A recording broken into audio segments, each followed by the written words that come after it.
But as you can see, throughout 2 months, as an experienced person who has over a decade of experience, I went through this journey from 19 applications to getting one offer. And alongside, I had an option to say no, but also got no's from the potential employers.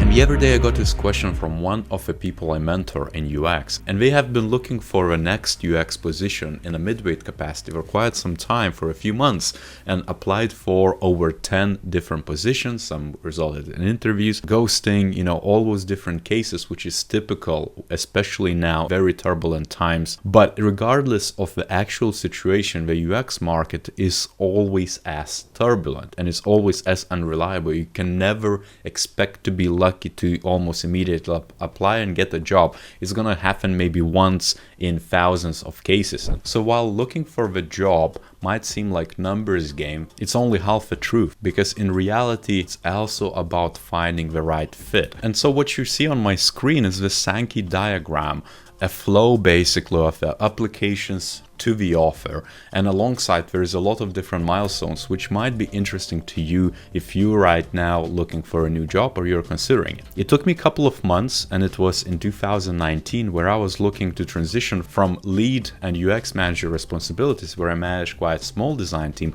into managing much bigger team and looking for principal, lead UX manager or head of role. And so as you can see, I applied 19 different applications, and this is throughout 2 months, which might seem a lot. It could be very little, depends where you're at. Let's say if you're entry-level junior, it could take you years to find the actual right capability, or it could be literally next day, because maybe you're just gonna take something which is, UI design or something easier to enter than, let's say, the UX, which could take you years to develop in that capacity and capability. And out of those 19 applications, I got 12 to respond, which 7 basically were ghosted, so there was no response. I had 8 screen calls, which as you can see is reducing, so almost 1/3 of the screen calls from that applications. I got rejections from 4, which gave me feedback and saying, hey, this is probably not the right fit. From the screen calls, all of them resulted in face-to-face interviews. And so here is a perfect example of that funneling where, some sort of matchmaking happen, where, let's say, my capability, my experience matched with what the potential employer and hiring manager were after. Just from those face-to-face interviews, 2 of them ghosted after a face-to-face interview. 1 was the offer, but the majority, which is 5, I basically said no, I don't want this, because once I met people, once I met the team, and we went through all the different leadership bits and hands-on bits and the portfolio reviews and had the conversation, I was like, this is not for me, and that's totally fine. But as you can see, throughout 2 months, as an experienced person who has over a decade of experience, I went through this journey from 19 applications to getting one offer, and alongside I had an option to say no, but also got no's from the potential employers. Why am I sharing this with you? The idea here is to showcase that it is numbers game, but you also have to know what you're after. If, for example, at any point in those stages, I would let my standards lower, or I would have gone for more hands-on work or less user research, user-centric approach, like a proper UX road, chose a product design or UI design road, I would have gotten definitely more offers. Because depending on your standards, on your experience, on what you're after, your goals, you're gonna get more results or you're gonna get less results. It could be that you went through 10 or 20 different interviews,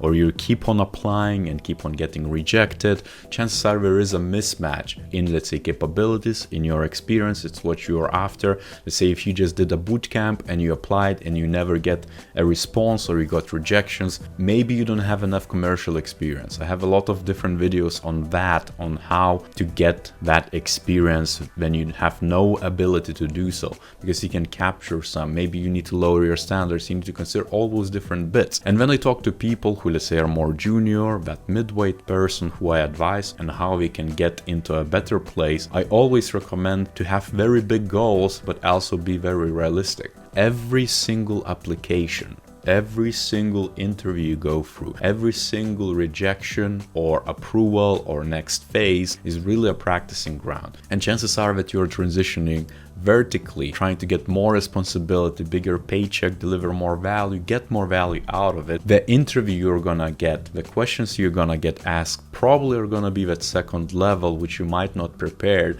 And so maybe first interview or the second interview are gonna be quite choppy. They're not gonna be quality. Maybe you're gonna hate yourself for it, which is totally fine. It's gonna be like training wheels, which you can, get better and better, and then move on and find that right opportunity as you go through. And so don't beat yourself through it. For example, that person spent over 10 different applications and interviews and rejections. I advise them to still keep at it, because we have a great portfolio, we know what we're after. There, of course, it's a stretch goal to get that position, but it's definitely a likely outcome because we are focusing on a proper UX research, and they're doing an amazing job as we are. This is a quick video on the numbers game because you're definitely gonna go through that at some point in your careers. I hope it is useful in any way. I hope maybe it boosts your motivation, gives you that pick-me-up which you might need right now. If you like this video, of course, give a like, subscribe to this channel, leave a comment down below where you're at,